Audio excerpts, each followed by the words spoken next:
Imagine someone who seems to understand your deepest feelings, but uses that knowledge to control you. They appear empathetic, yet their actions leave you feeling manipulated and drained. We're unmasking the chilling reality of the malignant empath, a personality type that blurs the line between genuine connection and calculated deception. Let's set the stage. You meet someone who seems to get you. They listen. They nod at the right moments. They mirror your words back to you like a trusted friend. They remember tiny details most people forget. You feel seen. You feel safe. And then, slowly, the safety slips. Decisions no longer feel like your own. Your boundaries grow fuzzy. You begin to doubt your memory. You start measuring every word, every move, to avoid the next emotional minefield. How did a relationship that began with warmth become so cold? That's the paradox we're unpacking today. First, a quick, important note. Malignant empath is not a clinical diagnosis. It's a descriptive phrase used in pop psychology to capture a real pattern. Someone who appears highly empathetic on the surface, but uses that sensitivity to manipulate, dominate, or exploit. We're talking about behavior here, not a medical label. Don't use this video to diagnose anyone. Use it to recognize patterns, protect your peace, and make informed choices. Now, let's talk about empathy. People toss the word around like it's one thing. It isn't. There's emotional empathy, feeling what others feel. There's cognitive empathy, understanding what others feel. And there's compassionate empathy, caring enough to help wisely without taking control. A healthy person blends these in a balanced way. A malignant empath, however, tends to be high in cognitive empathy and selective with compassion. They read you well. They read the room. But instead of using that insight to build you up, they use it to position themselves above you. Insight becomes leverage. Comfort becomes control. Here's how the story often starts. They lead with concern. They confide before you do to lower your guard. They share an intense personal story early, sometimes real, sometimes embellished, to create instant intimacy. You reciprocate. You tell them things you haven't told others. They praise your openness. They say, "I've never felt this connected to anyone." You feel chosen. You feel special. That first act is the empathetic facade. The mask is warm. The eyes are kind. The voice is soothing. Underneath, they are collecting data. Your fears. Your hopes. Your triggers. Your loyalties. Your limits. The second act is where the power shifts. You start noticing that your vulnerability is suddenly on the table during arguments. They don't shout. They don't have to. They use your words against you with surgical precision. "Remember when you said you hate being abandoned? I can't believe you'd make me feel like I'm losing you." They cast themselves as the wounded one. You rush to soothe them. The focus moves from your core needs to their ever-expanding hurt. What looks like empathy is actually a trap. You become the caretaker of their feelings while your own get sidelined. Here's a classic pattern, the drama triangle. They rotate through three roles: rescuer, victim, persecutor. At first, they rescue. "Nobody understands you like I do. I'll protect you." Then, they become the victim. "After all I've done for you, how could you?" Finally, if you push back, they label you the persecutor. "You're so cold, you only think of yourself." The triangle keeps spinning. You keep chasing the first feeling, the rescue, the safety, the sense that they see your soul. But you never quite get it back. It becomes conditional. Perform for it. Apologize for it. Shrink for it. Let's address a big misconception. If someone is empathetic, they must be good. Not necessarily. Empathy is a tool. In kind hands, it heals. In cruel hands, it wounds without leaving visible scars. Some people mistake emotional intelligence for moral character. But reading people well doesn't guarantee you'll treat them well. That's why the term, malignant empath, lands. It points to this uncomfortable truth. Insight isn't inherently kind. So, how do you spot the empathetic facade? Start with consistency. In public, they comfort others with grace. In private, they weaponize your feelings. Watch for selective sensitivity. They are exquisitely gentle with outsiders and strangely harsh with you. Notice scorekeeping. Empathy becomes transactional. I listened to you all night last week, you owe me tonight. Notice speed. They rush intimacy. They push for deep disclosures early. They say, we're just so aligned. You barely know them, but you feel fused. That rapid bond is compelling, and risky. Look at boundaries. A genuine empath respects no, a malignant one treats no as a challenge. They press. They clarify. They reframe your boundary as fear or selfishness. I'm only trying to help. Why are you pushing me away? You end up defending your right to space. You feel guilty for wanting time to think. That guilt is manufactured. It's not a sign you're wrong, it's a sign you're being pushed. Here's another tell: weaponized vulnerability. Real vulnerability invites closeness without demanding caretaking. Weaponized vulnerability demands constant reassurance, immediate responses, and total alignment. If you falter, they escalate with tears, silence, accusations, or sudden retreat. You panic and work harder to prove you care. Make no mistake, this is conditioning. Reward, withdraw, reward, withdraw. The cycle keeps you engaged and off balance. What about their kindness? Watch the fine print. Their help often comes with strings. They restore your faith in humanity on Monday and cash in that debt on Friday. After everything I've done, you can't do this one thing for me? Real kindness doesn't invoice you. Real empathy doesn't demand a receipt. Let's clear up the overlap with other labels. Some malignant empaths might also exhibit traits associated with covert narcissism, Machiavellianism, or psychopathy. Others won't fit those patterns neatly at all. That's why the label isn't the point.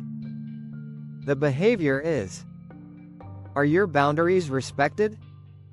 Are your feelings safe? Do apologies lead to change or just momentary peace? Does honesty lower the conflict or feed future fights?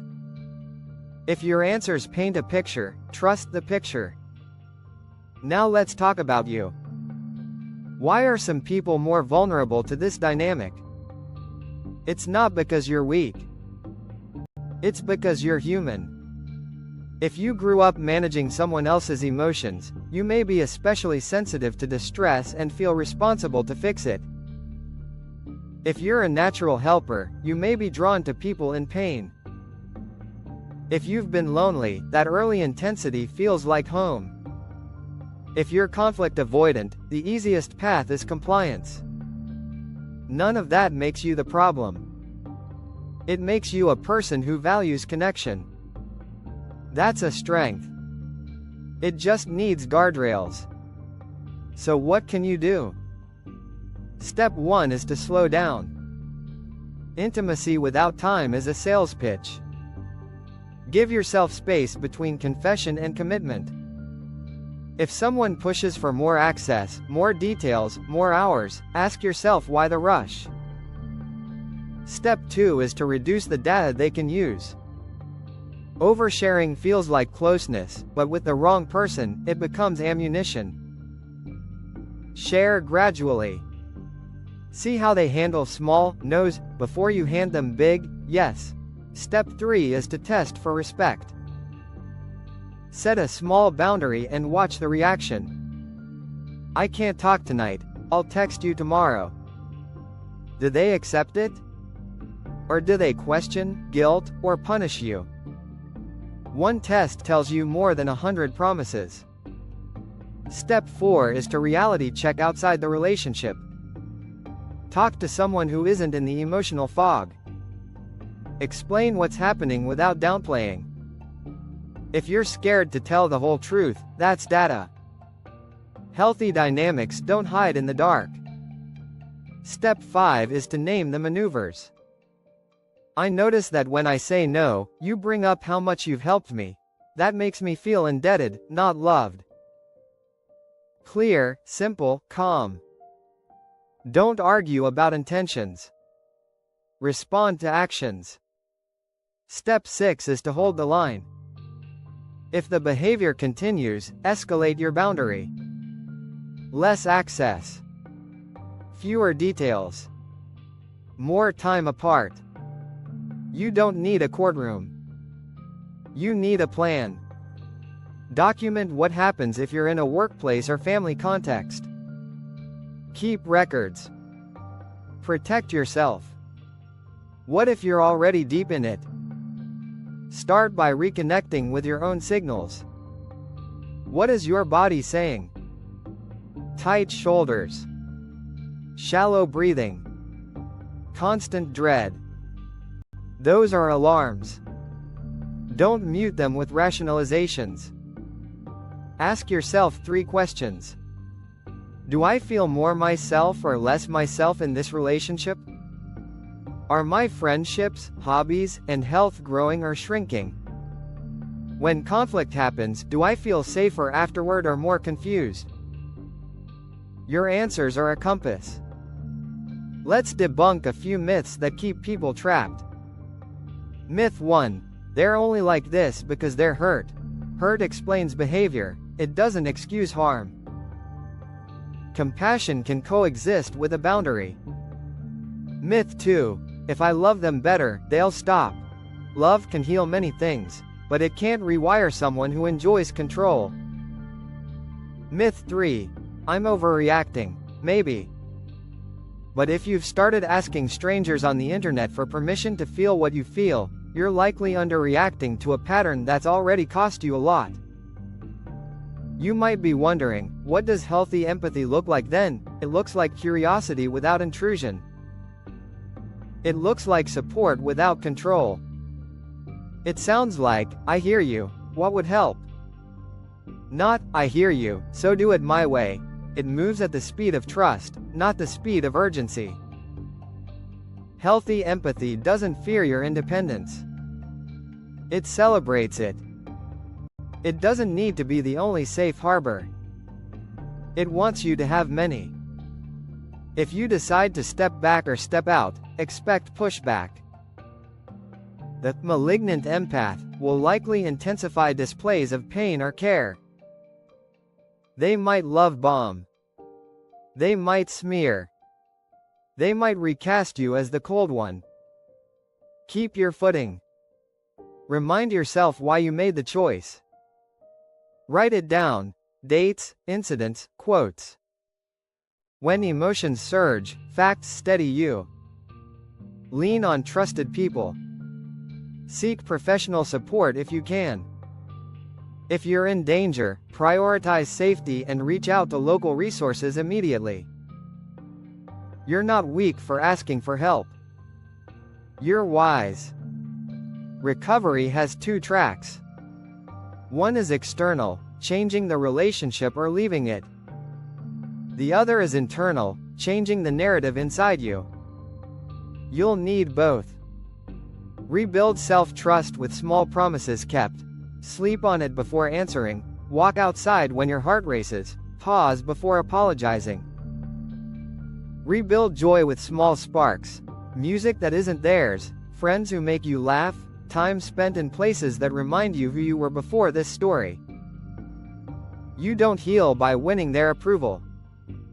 You heal by leaving the game. Let's zoom out again. Why talk about malignant empaths at all?